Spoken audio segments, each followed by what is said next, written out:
Voilà. Ce qui fait qu'en fait, j'imagine qu'il y a beaucoup de gens qui peuvent peut-être dire que leur rêve, c'est d'être acteur, ou bien musicien, ou bien comédien, etc.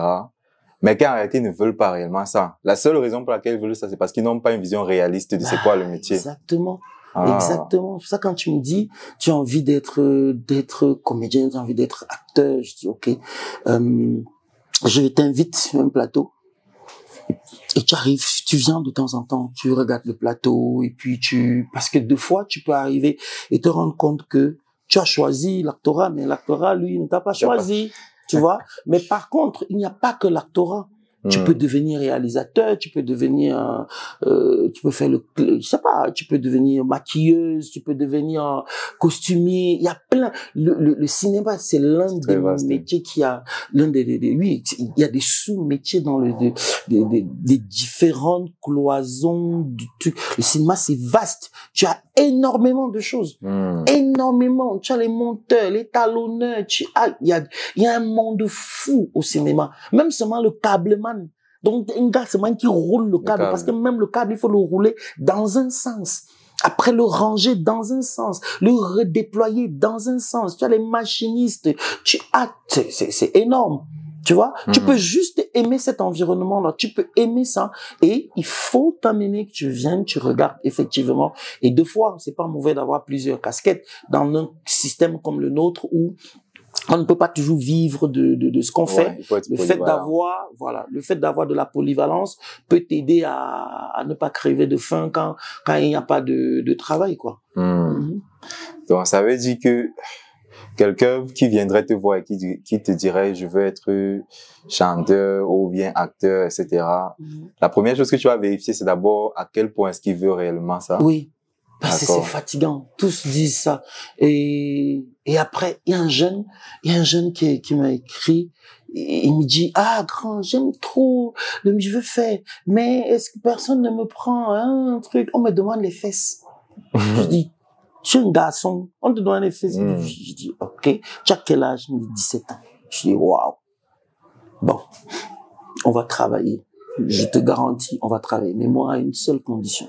Que tu me dises, qui te demande les fesses. Rassure-toi, je vais pas te trahir, je vais rien faire, mais nous sommes dans un milieu qui est notre travail, qui est notre quotidien.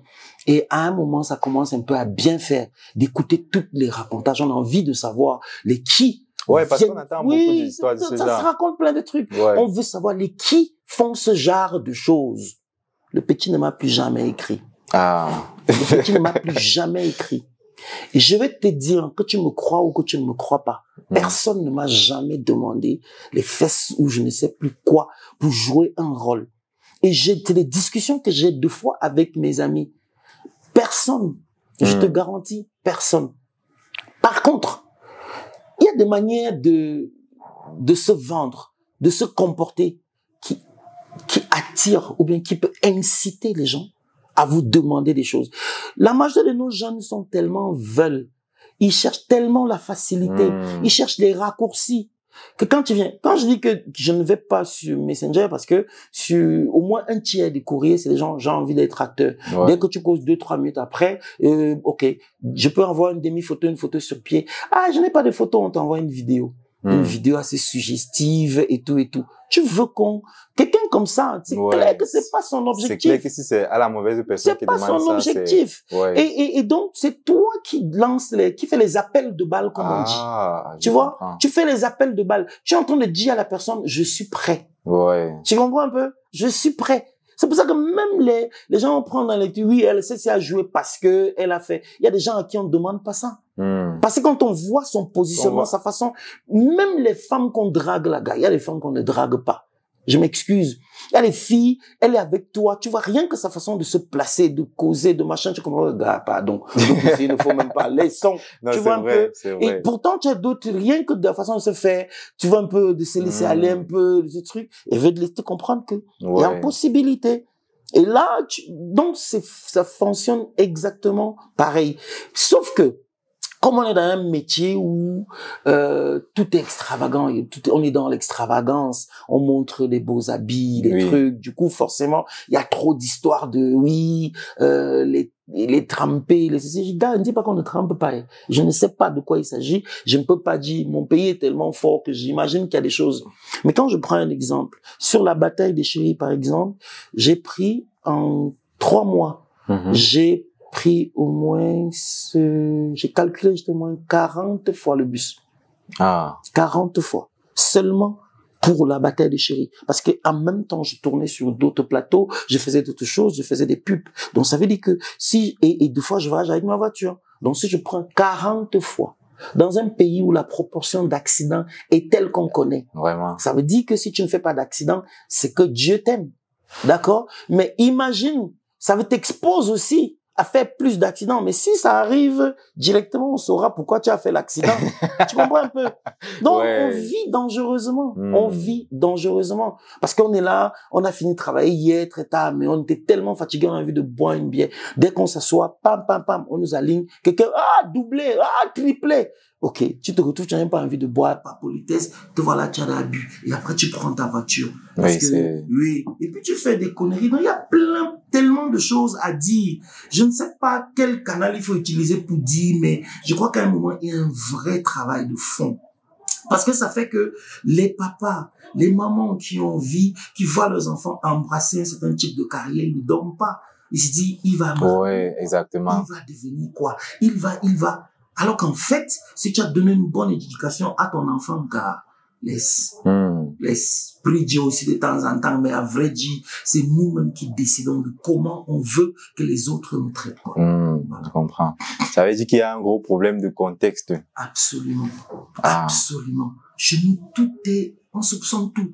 On soupçonne tout. Sauf que les vrais gens qui sont dans le milieu, moi, mes potes avec nos choses, nos discussions ne vont jamais dans ce genre de choses. Mais tu vas beau expliquer à quelqu'un, il est à Calais. Yes, on connaît. Et comme tout le monde connaît, tu vois comment tu avances, non? On est tous dans les loges, on est tous compliqués, on fait des trucs. Man, tu t'es dit, la dernière fois que ils sont entrés chez un marabout, je devais avoir 6 ans. Et c'était au village. C'était les parents. Merde, j'étais à Bawang. Je sais pas si mes parents m'ont dit. J'étais parti chez ma tante. Je me grimpais les arbres, donc je voulais casser le bois. Je grimpe, casser le bois. Et quelqu'un qui passe par la route, il me dit, pardon, viens m'aider à aller creuser le rat. Parce que vous creusez le rat, les échapper. Mais il faut placer quelqu'un de l'échapper pour que... Il faut boucher, Je suis un enfant, un grand pas, j'ai ça m'a accepté. Comme je suis monté de ce côté, j'ai laissé mes chaussures, je descendu de l'autre côté, je suis parti. J'ai dû taper peut-être 2 ou 3 heures. En tout temps, ma tante me cherche, elle ne me voit pas. Et bien sous là, même les chaussures. Elle dit que les gens ont réussi. Et comme je vivais à Yaoundé, je sais pas, je venais de Yaoundé ou bref, je vivais pas au village. On a dit, oh, les gens là ont réussi. Quand je reviens de ma chasse du rat, papa, c'était le bas de panique. On m'avait fouillé partout. Donc, quand je raconte que j'étais creusé le rat avec un gars qu'on appelle Panthère, déjà, je connais pas le nom du gars, donc ça fait que mon histoire n'est pas cohérente. Ouais, exactement. Viens pas voir. J'arrive chez le marabout, le gars, un fagot de clous attaché. Et il y avait la tortue. Il me dit, tu voles souvent. Ce qui n'avait rien à voir avec la raison pour laquelle on est 6 ou 7 ans. Je dis, moi, je vole. Je vivais pas avec mes parents, donc mon père s'arrangeait toujours pour qu'on m'envoie un petit truc. Il me dit, ok, si ce que tu dis est vrai, mets ton doigt dans la nuque de la tortue. Hey. Même si je dis quoi, je ne peux pas mettre. J'ai refusé. Il me montre le fagot de clou. Il dit, prends alors, si tu dis la vérité, ça va, c'est toi. Pas lui donner ça de casser. Il dit que ne fais pas ça. Mais le truc le plus traumatisant, c'est que sur le chemin du retour, quand j'étais avec ma tante, et qu'on a dit, hey, le père là, c'est un menteur. Comment il peut? Elle dit, pourquoi tu ne lui as pas dit ça là-bas?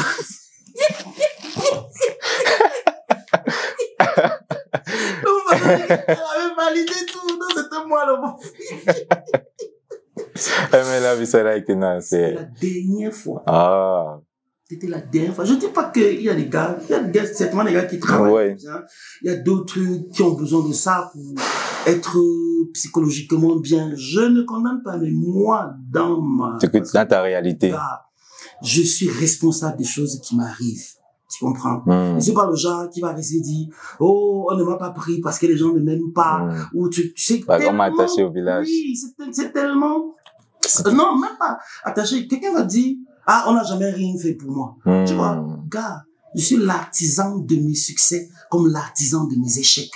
Quand ça ne va pas, je dis, mais j'aurais dû. Si j'avais suffisamment fait, si je vais, c'est moi d'abord, moi, avant d'être quelqu'un de dont je vais pas aller m'appuyer sur le truc que si tel, tu vois, si tel avait plus fait, oh, les gens ne m'aiment pas, c'est pour ça. Non, ils t'aiment pourquoi?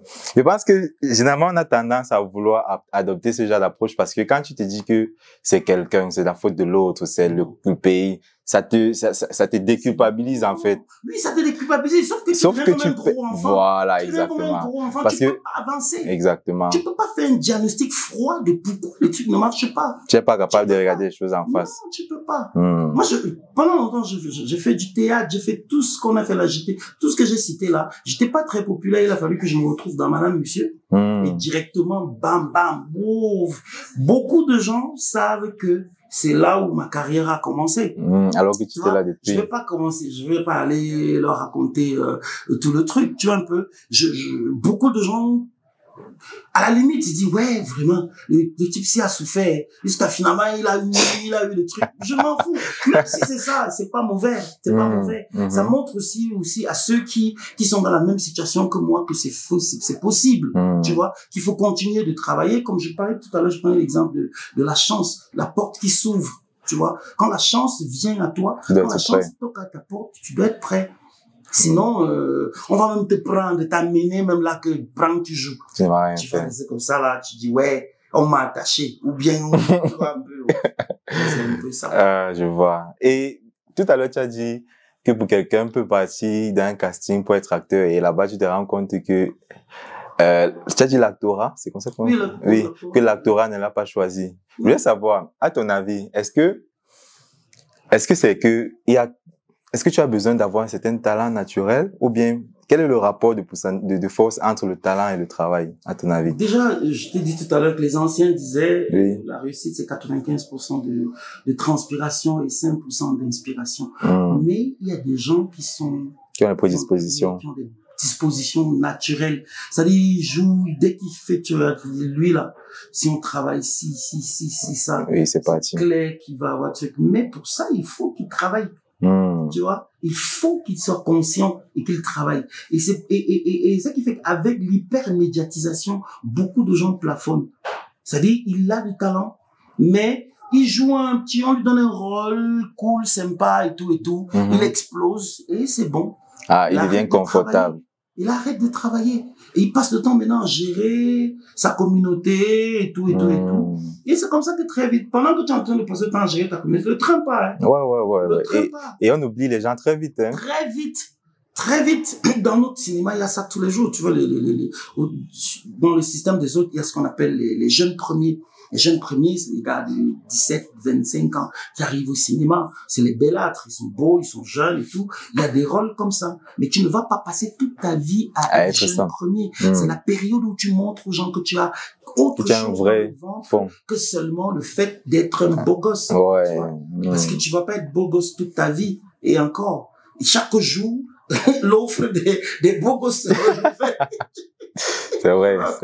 Oui, donc il faut après valoir autre chose pour pouvoir rester dans le game et être pertinent, quoi. Donc, ça veut dire pour toi, n'est-ce pas? Parce que beaucoup, on a généralement la perception, je sais pas si je veux dire perspective, mais on a généralement l'impression que on est dans un pays où on est dans un environnement où il y a très peu d'opportunités. Est-ce que, pour toi, est-ce que c'est qu'il y a peu d'opportunités ou bien il y a peu de gens qui sont prêts à saisir les opportunités ou bien qui sont capables de saisir les opportunités? Bon, là, il faut quand même nuancer, hein. C'est vrai qu'il n'y a pas beaucoup d'opportunités, mais en même temps, moi, je suis pas totalement pessimiste, hein. Je suis pas totalement pessimiste parce que quand tu regardes le tissu social, En même temps que tu as des gens qui sont fainéants, tu as des gens qui ne dorment pas. Ouais. Et ils sont même nombreux. Oui, il y a des gens qui ne dorment pas dans tous les domaines, qui n'attendent que la moindre étincelle pour exploser, quoi. Oui, vraiment, on a tout ça. Et c'est parce que ces gens-là sont très nombreux qu'on souhaiterait qu'il y ait plus d'opportunités pour permettre à ces personnes de vivre. Ces jours-ci, quand tu lances un casting, faut être prêt. Ah bon? Oh, quand tu lances un casting aujourd'hui, tu peux avoir 400, 500 personnes, comme les blagues. Oui. Et les enfants, il y en a qui sont prêts. Ils viennent pas pour blaguer, donc ils sont sur TikTok, ils travaillent ils ont des références, ils prennent des cours en ligne, ils font des choses. Oui. Donc tu disais tout à l'heure que dans le casting que tu as eu à lancer, tu t'es rendu compte qu'il y a beaucoup de talent. Oui, c'est pas seulement que j'ai eu à lancer, c'est-à-dire aujourd'hui, c'est un phénomène qu'on observe. Il y a énormément, il y a une ruée vers le cinéma. Il y a une véritable ruée vers le cinéma, et je pense que il serait peut-être intéressant de faire une vraie étude pour savoir la quantité de personnes qui vivent effectivement du cinéma. Et rien que. Et je pense que on serait bien surpris. Et c'est une étude qui devient urgente dans la mesure où je crois que même l'État pour bien, on peut pas diriger, structurer un secteur si on ne le comprend pas, si on ne le connaît pas. Et aujourd'hui, les budgets de films sont de plus en plus costauds, le nombre les budgets bientôt vont frôler le milliard. Oui, de plus en plus. Pour faire il y a des séries où tu peux pas faire moins de 600 millions, et 600 millions, c'est réparti comment? Ça ne va pas seulement dans la poche des acteurs. Il faut louer les maisons, il faut louer des voitures, il faut déplacer. Tout à l'heure, on parlait de transport. Donc, c'est énorme. C'est énormément d'argent injecté dans l'économie. Donc, forcément, ça fait aussi des emplois. Ça fait des emplois qui sont créés. Parce que le cinéma, jusqu'à il y a pas longtemps, était juste considéré comme, dans le document de stratégie, qui est un peu comme la boussole du gouvernement, le cinéma, c'était dans le domaine social. Alors que le but avoué, c'est d'en faire une industrie. Tel que c'est parti, il y a encore de l'eau qui va couler sur les ponts, mais on va finir seulement par en faire une industrie. Parce que l'industrie des produits culturels, on consomme énormément de films. Avec Corona et tout, on a découvert que les gens ont changé les habitudes même de consommation. Ils étaient plus sédentarisés, ils étaient plus à la maison, donc obligés de visualiser même les plus mauvais films parce qu'on a regardé 15 fois. Et ça développer aussi chez les gens une curiosité qui fait qu'il y a une grosse demande en termes de consommation de produits cinématographiques, quoi. Tout à l'heure, tu as parlé de budget. Ça veut dire, d'après ce que je comprends, ça coûte très cher de réaliser un film ou une série. Oui, ça coûte cher. Juste pour avoir une idée, est-ce que tu as une idée de combien ça a coûté, par exemple, une série comme Madame Monsieur? D'après ce qu'on a entendu Ebenezer dire, je pense, Madame Monsieur, ça devait être dans les 4, peut-être au moins dans les 3 à 400. 400 millions. Oui, 3 à 400 millions. Et la bataille de Chéri doit aller peut-être plus vers les 700. 600, 700. Parce que la bataille de Chéri, c'est 5 mois de tournage, c'est plus de 130 épisodes, c'est 3 villes différentes, parce que plus vous changez de ville, plus les sites de tournage sont éloignés, plus vous dépensez également. C'est énormément de personnes avec tout à déplacer, à loger, etc. Seulement pour faire de la figuration. Si vous faites une scène où il y a la foule, tu viens, même si tu donnes seulement 2-000 par personne, et que tu veux une scène où il y a 2000 personnes, comme par exemple dans la bataille de Chéri, il y a les meetings, toutes les scènes de meeting par exemple. Il faut payer la foule. Oui. Et généralement, les grands producteurs là, comment est-ce qu'ils lèvent les fonds? Déjà, ok, à la base, il y en a qui ont un peu d'argent, et il y a aussi les préachats.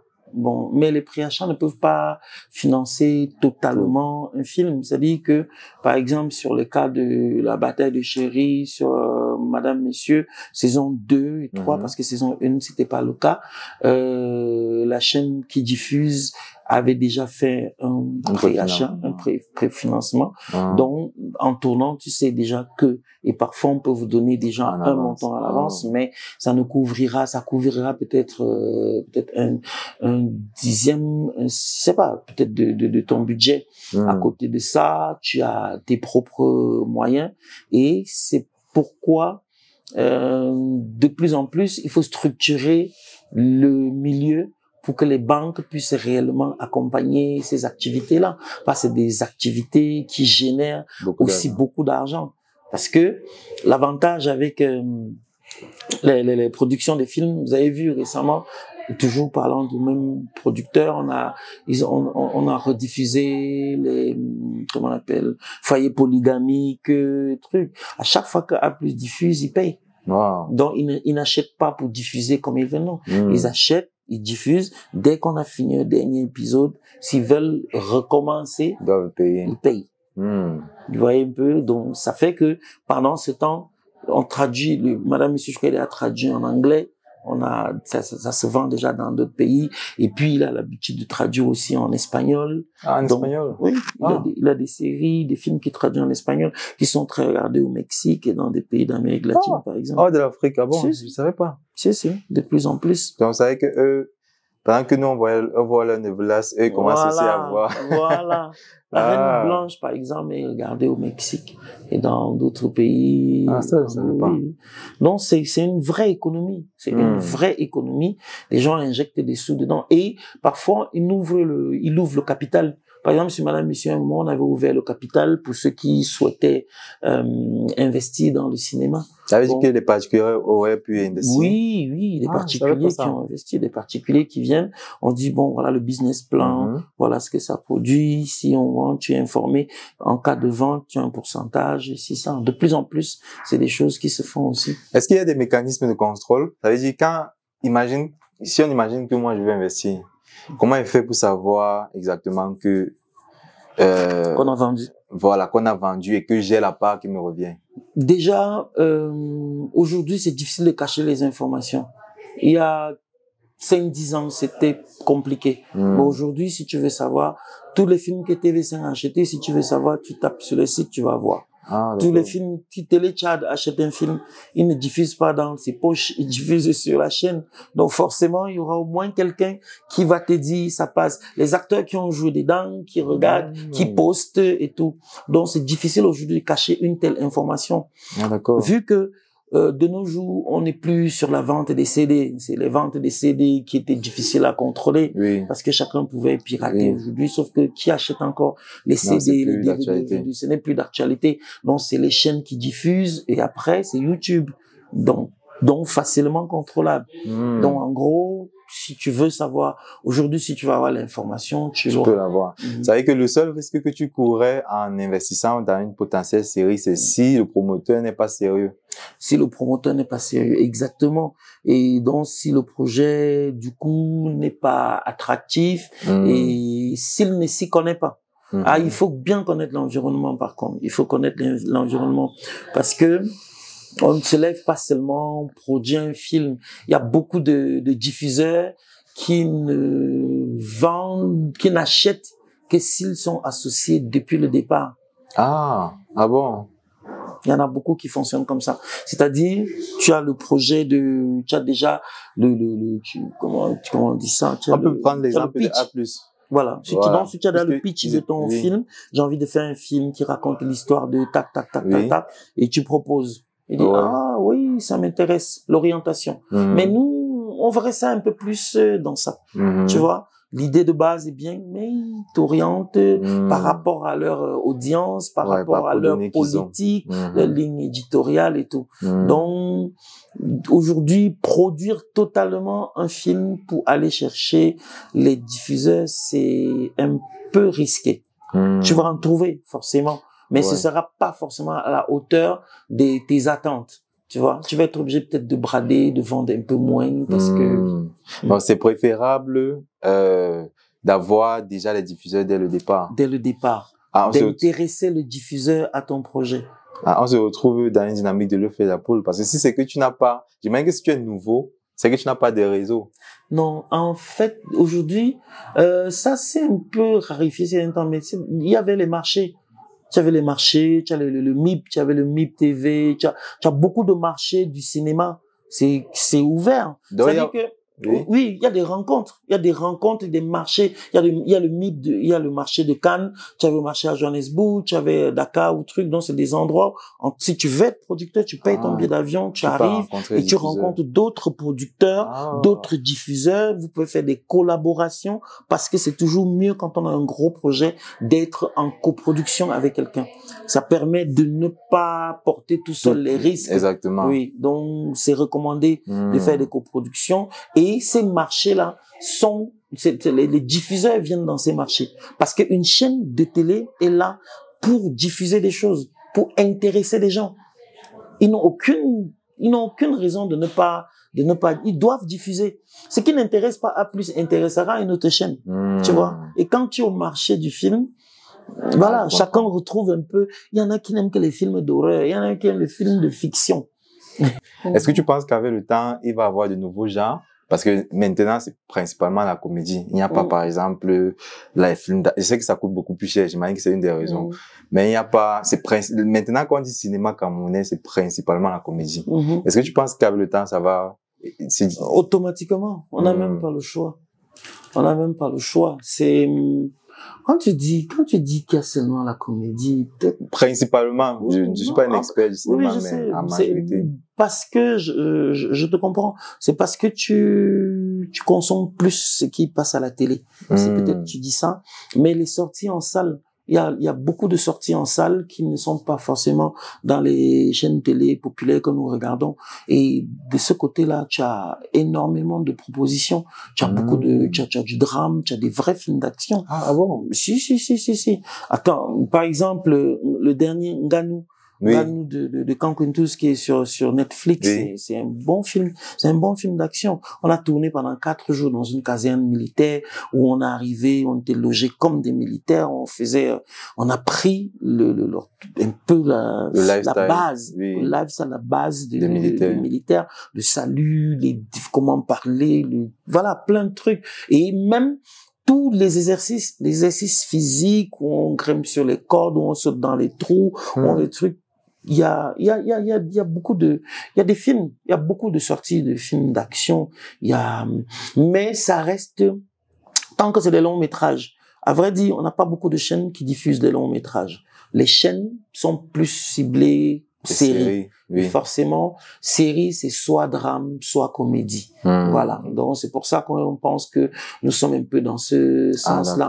Par contre, tu vas voir la dernière série, par exemple, de François Zélon et Oussou, c'est assez mouvementé, c'est assez action. Et ça a été diffusé sur Canal. C'était diffusé sur Canal. Il y a pas mal de travail qui est fait. Je suis très confiant. Sur l'avenir du cinéma camerounais. Je suis très confiant de ce côté-là. Parce que le gros travail à faire, malheureusement, une fois de plus, c'est un travail sur le plan politique. Quand les politiques vont réellement vont se décider à assouplir les conditions pour tourner au Cameroun, à accorder des facilités pour des financements et même tout simplement à libéraliser un peu plus. Il y a beaucoup de blocages, il y a beaucoup de lourdeurs administratives, il y a beaucoup de choses qui n'incitent pas, qui font que beaucoup de gens, quand ils réfléchissent bien entre tourner ici et tourner ailleurs, ils peuvent être tentés de tourner ailleurs. Vous voyez un peu. Aujourd'hui, pour faire des scènes, par exemple, pour faire des scènes où on a des policiers, où on a des militaires, c'est pratiquement impossible de trouver une arme. Pratiquement. C'est pratiquement impossible de trouver des tenues de militaires. Pratiquement, parce que la loi n'autorise personne à garder des tenues militaires par devers soi-même. La loi n'autorise personne à garder même des armes factice. Ah bon? Factice. On va te dire, on peut utiliser pour menacer les gens. Donc, du coup, ça fait que la seule alternative, c'est d'avoir des jouets. Or, les jouets et jouets, ça ne donne pas. Ouais. Alors qu'il y a les armes factices. On a déjà essayé de faire entrer des armes, mais au niveau du port, les gars disent non. C'est tellement ressemblant que ça pourrait être utilisé pour truc. Sauf que ça ralentit aussi, ça diminue énormément notre efficacité. Pour tourner un film où tu vas jouer, où tu as besoin de tenue de policier, il faut écrire au ministre de la Défense, il faut lui envoyer le script, le scénario, il le lit, après il te dit s'il accepte de te donner ses armes, ses tenues, ses sites ou pas. C'est très lourd. Alors que normalement, je pense qu'on pourrait très bien avoir des costumiers, des maisons de cinéma qui ont des quantités de tenues qui sont répertoriées, quitte même à les déclarer au niveau ou des commissariats ou des trucs qui ont des armes répertoriées, des armes, même si c'est des armes factices, on sait que telle quantité de ci, de ça et tout.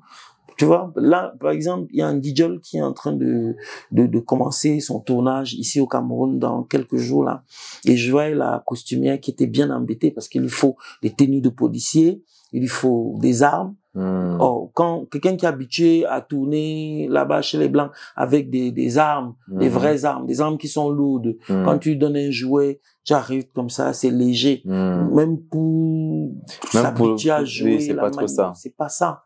Ouais, un peu. Donc voilà autant de petites lourdeurs. Donc je vais pas revenir sur les autorisations de tournage, sur les autorisations de production. Il faut ensuite les autorisations d'exploitation. Donc sur le même produit, sur le même film, il te faut 3 autorisations.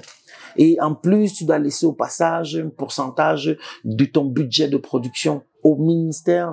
C'est lourd, oui, c'est lourd. Alors que de l'autre côté, on se rend bien compte que l'État n'a pas assez de moyens pour aider, pour financer. Oui. Et autant laisser permettre ceux qui peuvent le faire. Donc c'est ça, voilà, autant de choses qui sont difficiles, qui rendent la pratique un peu compliquée. Et que tu as beaucoup voyagé. Est-ce que ces problèmes, c'est particulièrement au Cameroun ou bien ça se retrouve beaucoup en Afrique?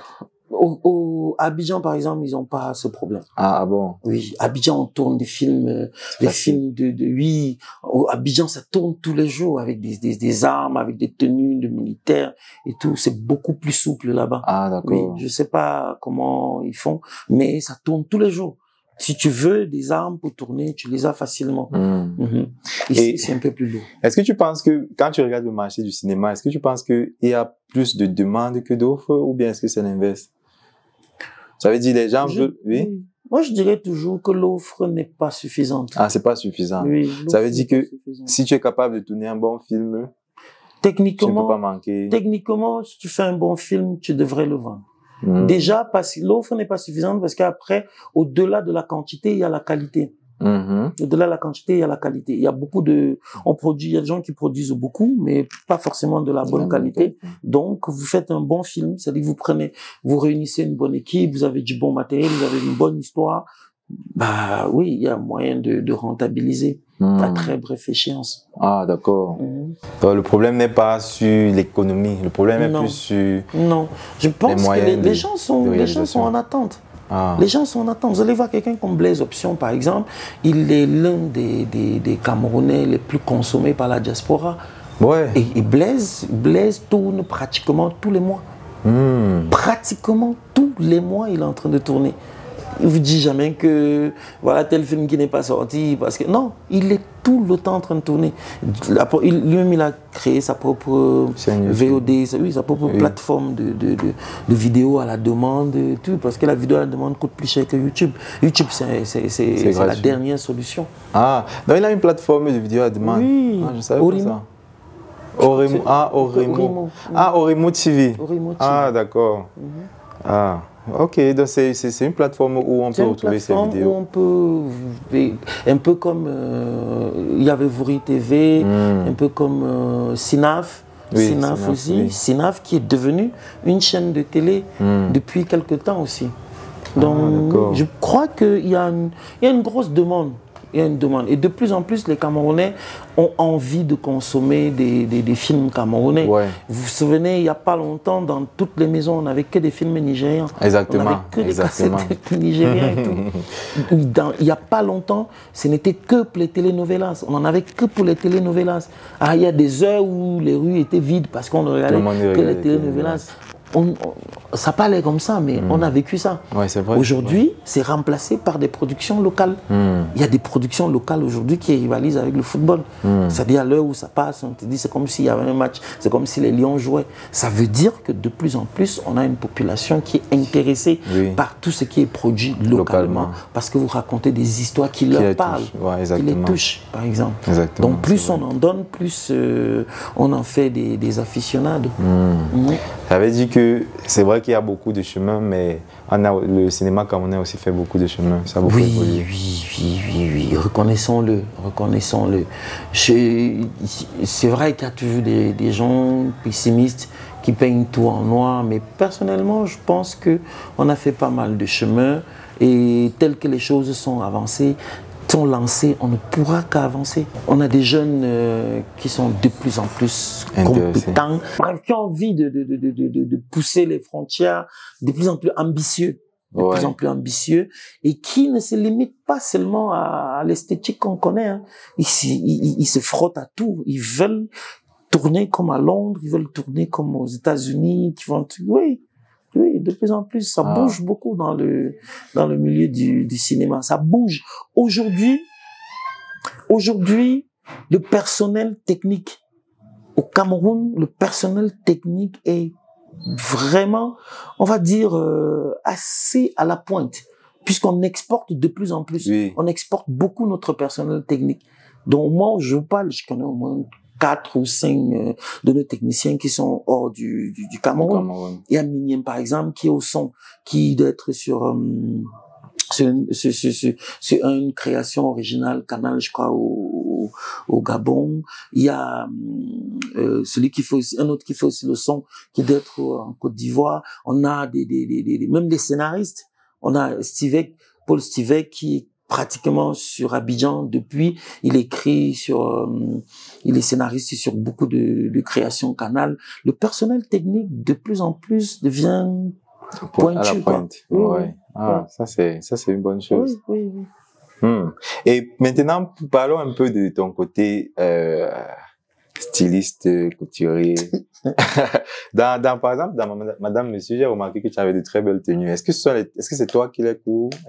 Non, pas totalement. Totalement. Je dis que dans la première saison, je veux dire que un bon pourcentage de ce que je portais, c'était mes tenues. Et que ce soit dans la deuxième, dans la troisième, j'ai beaucoup de mes tenues aussi que je rajoute. Mais à partir de la deuxième saison, on avait Ayam 237 qui nous a fourni des tenues. Et à la troisième saison, personnellement, j'étais en collaboration avec un styliste togolais qui a des boutiques à Niamey, à Abidjan et ici, et qui s'appelle Distinction, qui fait aussi toujours dans l'afro-chic. Ok. Ouais. D'accord. Donc c'est ceux-là qui ont oui, ils habillent. C'est pas seulement eux, hein. C'est pas seulement eux. Une série c'est une série qui est boulimique en termes de costumes. Il faut énormément. Il faut investir beaucoup sur les costumes, et surtout qu'on avait choisi le parti pris de faire un truc glamour, afro-chic, et parce que on ne le dit pas souvent assez, Madame Monsieur vient un peu en rupture avec un cinéma, avec un milieu, avec une production cinématographique qui était, on va dire, plus pauvre. C'est-à-dire qu'on était, c'est vrai. On était habitué à montrer des choses, voilà. Ouais, c'était pas forcément là. Voilà, donc on n'avait pas besoin de rechercher, beaucoup de recherche côté costume, côté décor et tout. Donc, c'était pas l'ostentatoire. Alors, Madame Monsieur a choisi vraiment le côté bling bling, glamour. Et quand on dit glamour, c'est vraiment le luxe. Alors, il fallait trouver des beaux appartements, il faut trouver des beaux costumes, des belles greffes, des vêtements et tout. Et je pense que ça a été un pari gagnant parce que ça a été comme un électrochoc. Exactement. Les gens se sont réveillés, waouh, on est capable de faire ça ici. Et c'est fait au Cameroun. Est-ce que c'est des maisons camerounaises et tout et tout? C'est bien pour un temps. Mais après un temps aussi, il faut se renouveler, se réinventer, reproposer d'autres choses. Sinon, les gens se lassent aussi très vite. Exactement. Je crois qu'il faut aussi être capable de diversifier. Absolument. Mais c'est vrai quand même que quand tu regardes foyer polygamique et madame, monsieur, c'est pas la même. Non. Ouais, une vraie rupture. Ouais. Une vraie rupture. Et voilà, ça fait que les gens regardaient l'émission avec leur téléphone pour screenshotter, tricher les modèles, machin et tout. Ouais. Et donc des gens te stoppent dans la rue pour te dire qui t'habille, on aimerait machin. Je me suis inspiré de toi. Ça a marché. Ça a marché un bon temps. Ah, d'accord. Et ça marche encore un peu, mais en tant que producteur, créateur, il faut se préparer à offrir d'autres choses. Et si demain, tu avais... j'imagine que tu as des enfants. Oui, j'ai 3 enfants. Ah, d'accord. Et ce sont des garçons ou des filles? 2 filles et un garçon. D'accord. Si demain, un de tes enfants, peut-être une fille ou un garçon, te disait que je veux être acteur, ne posez pas la mauvaise question. Commençons par là. Seigneur. Ouais. Qu'est-ce que tu dirais? Ah là là là là. D'abord, comment est-ce que tu le prendrais? Est-ce que tu serais content? Est-ce que tu serais Non, inquiet? je serais pas content. Je serais super inquiet. Tu serais super inquiet? Ouais, je serais super inquiet. Pourquoi? Je crois que je vais passer des jours sans dormir. Pourquoi? Tu vas ressentir ce que tu as fait à ton tuteur. Tous les parents sont inquiets pour l'avenir de leurs enfants. Ouais, forcément. Tous sont inquiets. Et le milieu tel qu'il est en train de se construire. Et c'est pour ça que nous, les aînés, on a aussi une grosse responsabilité. Tout à l'heure, je te parlais de toutes les choses qui se racontent dans le milieu et qui, pour moi, ne devraient pas, ou alors être ramenées vraiment à la portion congrue, quoi. Mais de voir des gens qui font des sorties pour dire que tous les comédiens sont dans les loges, tous les comédiens sont des homosexuels, tous les trucs. Donc, à un moment, je sais pas comment il faut faire pour déconstruire tout ça. À un moment, il faut installer des mécanismes qui permettent qu'on sache que quelqu'un qui est bien outillé, quelqu'un qui est bien formé, s'il arrive dans le milieu, qu'il puisse avoir au moins le minimum. Je vous disais que même dans les autres pays, même dans les pays européens ou nord-américains, c'est un métier qui est tributaire de trop de facteurs chance. Il y a trop d'aléas qui font que fonder toute sa vie sur ça, c'est un peu risqué. Alors donc, mes enfants, vraiment, la plus grosse chose qu'on peut offrir à nos enfants, c'est l'éducation, d'abord. Donc, chez moi, on va le plus loin possible. Ça veut dire que si mon enfant dit qu'il veut faire du cinéma, ce sera déjà comme un 2e ou un 3e choix. C'est-à-dire, il aura d'abord une vocation principale, il aura un métier principal, et ensuite, s'il a envie, à ces moments perdus, de faire du cinéma, de faire ci, ça, là, on peut s'entendre. Et après, chemin faisant, si on s'en sort, si on réussit bien sa carrière cinématographique, ça peut prendre le pas sur l'autre chose. Mais de ne faire que ça, pour moi, ça paraît quand même un pari un peu risqué. Et toi, est-ce que quand tu te lançais dans le monde de l'art, est-ce que tu avais une bouée de secours? Est-ce que toi, tu as pensé comme tu conseillerais ton enfant de penser? Pas forcément. Donc, toi, c'était plus sa passion, oui. Les langues? Oui, pas forcément. Ah, d'accord. C'était vraiment la passion. Mais, ceci dit, voilà, je suis allé quand même à l'université et tout. Mais, c'était ça, ma passion. Et, pour la petite histoire, même les concours, je faisais pas. Ah bon? Je faisais pas. J'étais dans toi. Oui, c'était vraiment la passion. C'était vraiment la passion. Mais, Voilà. Pour mes enfants, j'insisterai vraiment qu'ils apprennent, mais pas forcément faire des concours, mais qu'ils apprennent des métiers, une compétence. qu'ils aient une vraie compétence dans un domaine et que l'art soit une option. Ah, d'accord. Oui, donc une option qui peut potentiellement devenir principale. Qui peut devenir principale. Ah, d'accord. C'est très important. Que ce soit ici, que ce soit même à l'étranger et tout. Après, oui, on a des gens qui sont physiciens, qui sont intéressés par la chanson, et puis à un moment, ils abandonnent. C'est bon, parce que déjà, ça lui permet, tu as eu le temps de bien te rendre, parce que quand on observe tout ça de l'extérieur, c'est pas la même chose que de l'intérieur. De l'intérieur, tu peux calculer tes chances. Au jour d'aujourd'hui, je sais quelles sont mes chances de survie, quelles sont mes chances d'avancement et tout. Parce que tu connais ton milieu. J'ai placé mes pions de sorte que je sais que il va être difficile pour moi de revenir, de retomber à un certain niveau. Moi, on m'a proposé des postes d'être directeur, par exemple, dans l'administration. Ah, dans le gouvernement. Oui, dans l'administration. Du Cameroun. Oui, du Cameroun, par exemple. On m'a proposé des postes et j'ai décliné parce que quand je regarde tout le temps et le travail que j'ai fait pour pouvoir arriver un peu au niveau où je suis, je me rends compte que ce serait contre-productif pour moi d'abandonner ça pour aller être directeur, même si tu auras une ouverture de fonction, mais il faudrait être au bureau tous les jours. Je ne pourrais plus faire des tournages. Et puis quand tu regardes, sincèrement, même un directeur, quand tu regardes ses entrées, le salaire que nous connaissons, à moins que tu voles, il va être difficile que tu puisses, tu vois, c'est Takam qui me disait, il me disait l'autre jour, dis-moi un travail où tu peux gagner 300 000 en 15 minutes.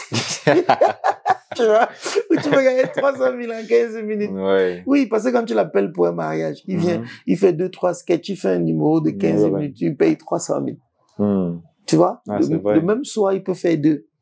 Après, il dit, dis-moi. Tu comprends que, voilà, c'est la logique simple. Ouais, surtout que dans votre cas, le train est déjà en marche. Le train est en marche, justement. Et le train en marche. Et c'est pour ça, il faut pas faire le con. Tu dis, ouais, parce que tu veux les grades dans la société. Ouais. Après, déjà, tu pourras pas être au travail tout le temps, du coup, tu vas te fâcher avec la personne qui a bien voulu te proposer, tu vas être fâché avec tes usagers parce que tu ne seras pas là, tu vas être fâché avec ceux qui suivent ta carrière et qui attendent de toi que tu puisses jouer, exactement. Tu vas être fâché avec tout le monde. Donc, autant tranquillement continuer et essayer de faire des bons choix, d'être dans des choses à peu près correctes, ne pas trop... voilà, ne pas trop quitter les sentiers. Donc, sur le plan de, donc, ça veut dire que tu conseillerais à un jeune ou à ton enfant d'avoir une compétence. Oui, il faut une vraie compétence qui puisse lui être utile au cas où. Oui.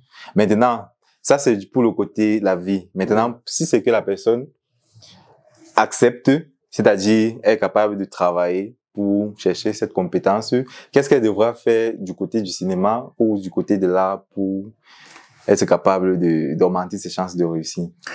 Il faut se former. Dans quel que soit le domaine, il faut se former.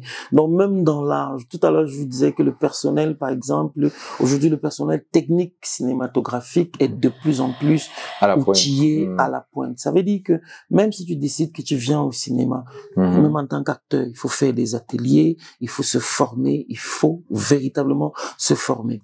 Plus tu seras formé, plus tu auras l'opportunité de faire des choses. Si tu décides d'être scénariste, il faut te former. Les meilleurs auront toujours du travail. Ça, quel que soit le domaine, les meilleurs auront toujours du travail. Quel que soit ce que tu choisis de faire, fais-le bien. Forme-toi. Et tu vas toujours trouver le moyen de t'en sortir. Ok.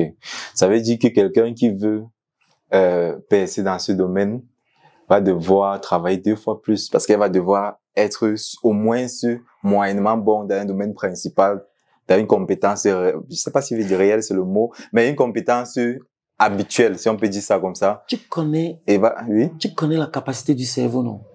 On te dit qu'un enfant de 7 ans peut étudier en même temps, même 12 langues. sans que ça le rende bête, sans qu'il ne confonde. En fait, notre cerveau, même notre corps, notre temps, en général, on n'utilise même pas, je sais pas, on n'utilise même pas 60% de nos capacités, de nos aptitudes. Et quand on est jeune, c'est le moment où on se donne, où on travaille, où tu... Regarde, moi, j'ai passé 50 ans. Mais quand je regarde mon rythme de vie, le rythme de choses que je fais, sincèrement, beaucoup de gens ne voient que le côté paillettes et tout. Belle vie. Gars, attends, avant qu'on discutait, ce truc, non, il faut qu'on tourne absolument. On s'est mis en route, on refait. Et d'habitude, je fais comme ça. Et 20 heures, je me remets en route encore pour repartir parce que j'ai un autre travail, j'ai des engagements. Donc, ça veut dire qu'après, tu te ménages. Le corps a tellement de possibilités. Le cerveau a tellement de possibilités qu'il ne faut pas se restreindre. Ouvrez. Faites 10 choses à la fois. Oui, c'est possible de le faire. Faites 10 choses à la fois, mais faites-le bien. C'est possible. Sérieux. Chez nous, on est un peu paresseux. Après, on dit que, toujours toi. Ah, ok. Tant que je fais bien, gars, laisse-moi. Et moi, j'ai des périodes où je ne suis que. Moi, j'ai passé des moments dans ma vie où j'étais conteur. Conteur? Oui, je racontais des contes, je racontais des histoires. Je faisais des contes. Quand je vais au Canada pour la première fois, c'était pour jouer une pièce de théâtre. Et on arrive sur place, on se rend compte que il y a une grosse demande de conteurs africains.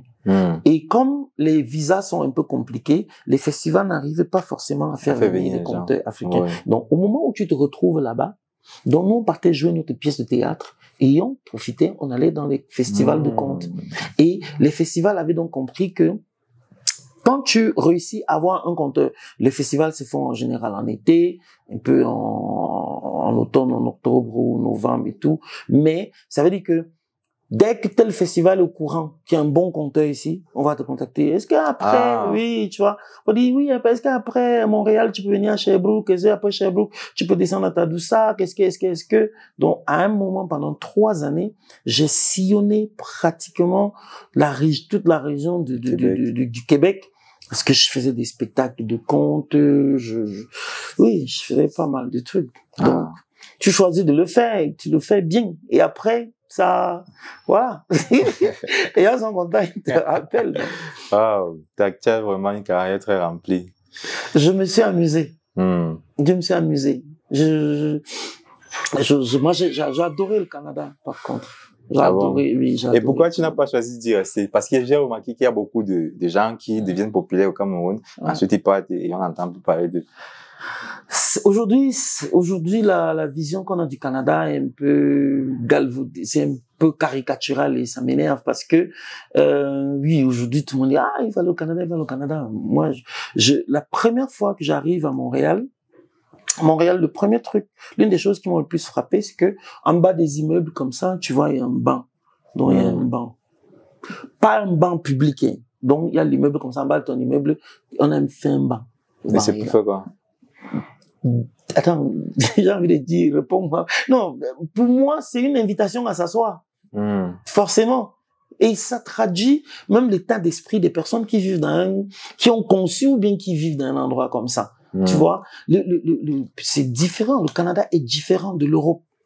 Je dis que je ne sais pas si ça a changé entre temps, mais c'est un endroit où tu te sens à l'aise, où tu lis dans le regard de l'autre qui ne te regarde pas forcément comme un étranger, où tu es libre. Les dimanches à Montréal, grâce à la magie, tous les gars sont avec les djembés, avec les trucs, ça joue à toutes les positions, tu vois un peu. Quand nous on faisait les tournées, dès qu'on arrive dans une ville, c'est les gens qui discutent pour nous héberger. Là, il dit, oui, non, nous aussi, on veut aussi avoir les noirs. Les noirs. Je vais dire, non, je veux mon noir. Donc, on arrive à 6. Pourquoi on vient nous séparer? Non, toi, tu viens chez moi. Tu viens chez moi, là. Mon chum m'a dit que les noirs, parce que, oui, mon chum a travaillé à Montréal, là, parce que le vrai noir, ça mange des portions comme bref, ça, les gars, tu te sens désiré. Ouais. Moi, j'avais un ami qui gérait un restaurant dans la région à Sainte-Rose-du-Nord, dans la région de Sainte-Rose-du-Nord, et son restaurant fonctionnait genre 3 mois. 3 mois parce que le reste du temps c'est froid et puis en hiver c'est totalement enseveli presque. Donc le reste du temps il est bûcheron. Ah. Voilà, dans une pourvoirie. Donc une pourvoirie c'est une espèce de forêt, il y a une forêt avec des hôtels, un hôtel fait totalement en bois. C'était très beau. Très beau. Quand les arbres, comme les cèdres commencent à perdre leurs feuilles là, tu vas voir des monticules. Oh, le Canada, c'est magnifique. En automne, donc quand tu vois les arbres commencent à changer de couleur, tu vas voir à perte de vue des nuances d'orangé, rouge et tout, machin. J'ai des amis qui me disaient que le Canada, c'est le paradis des témoins de Jéhovah. Parce que tu vois aussi les brochures des témoins de Jéhovah. Et c'est vrai. Souvent, tu vas voir des prairies bien vertes, là. Tu vas aller...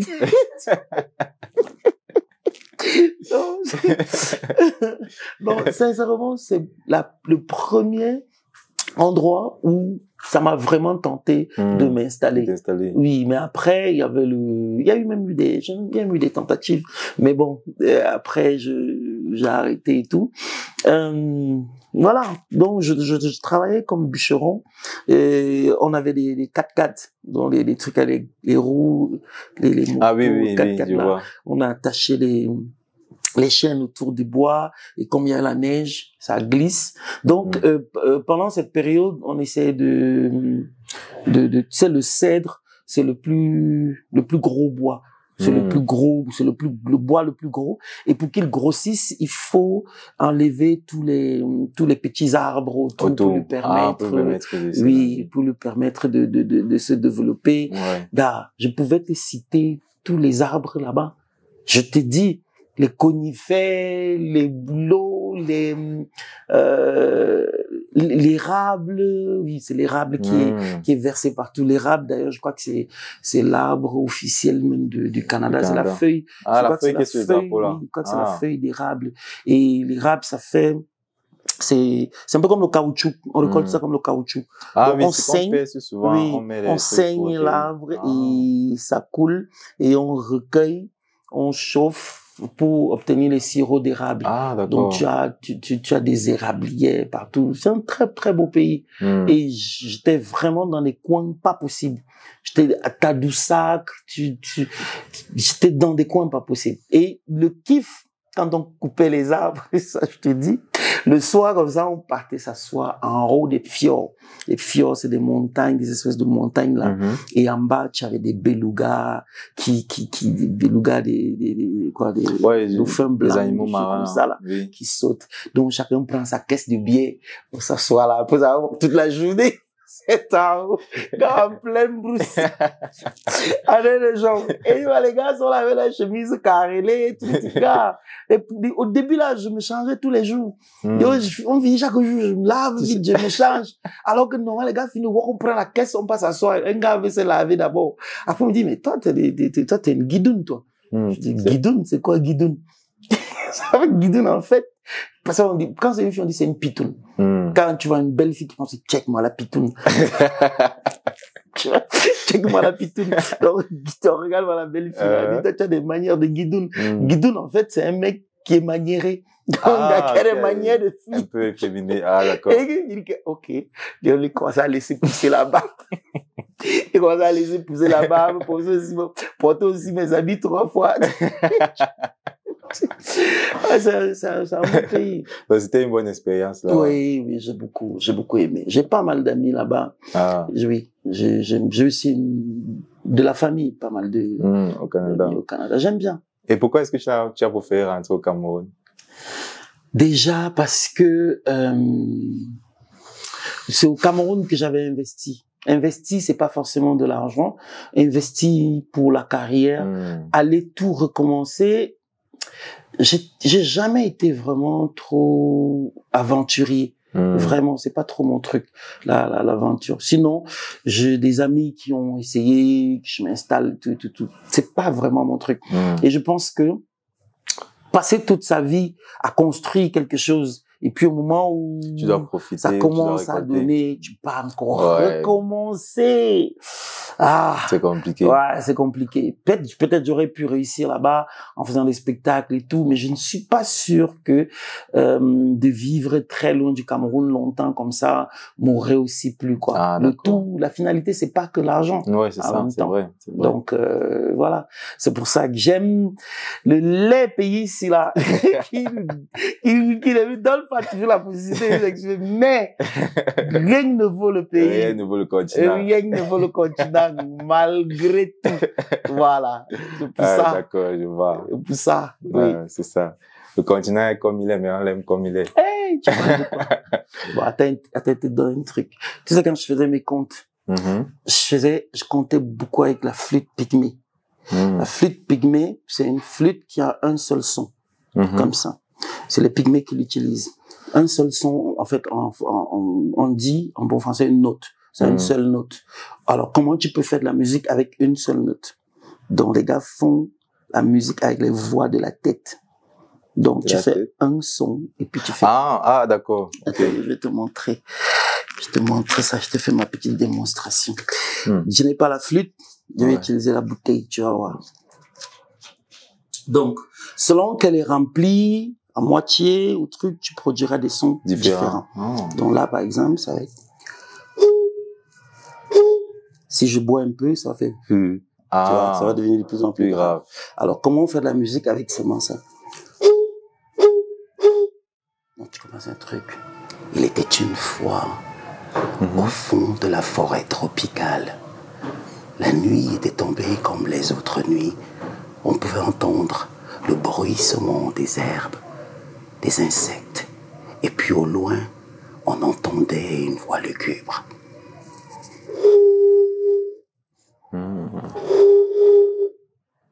Alors on continuait d'avancer. Et tout à coup, au détour d'une clairière, une assemblée de petits hommes de petite taille qui chantaient, qui dansaient.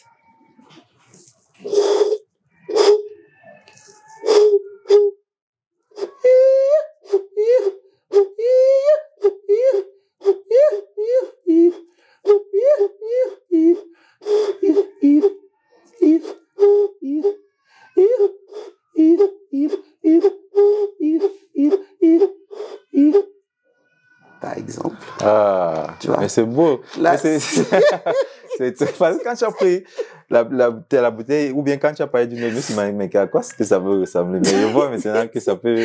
Si tu le fais avec une petite bouteille en verre, le son est beaucoup meilleur. Donc là, il y a eu la dispersion, ce qui fait que c'était pas très sûr, mais juste montrer que c'est faisable, quoi. Ah, d'accord. Voilà. On s'amusait un peu. Yes, messieurs. Mais c'est très intéressant. Imagine que tu dois avoir beaucoup tu seras le grand-père, déjà des grands-pères qui auront beaucoup d'histoires à raconter à ces petits-enfants.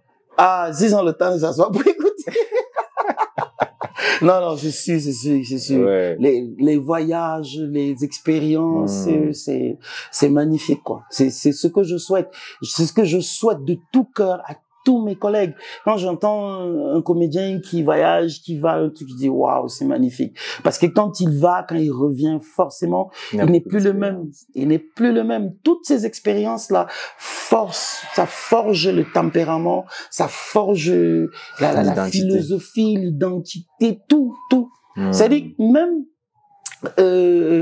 ces petits esprits de tromperie, d'arnaque, de trucs, de foi, plus les gens bougent, plus ils comprennent que ce n'est pas forcément la chose à faire.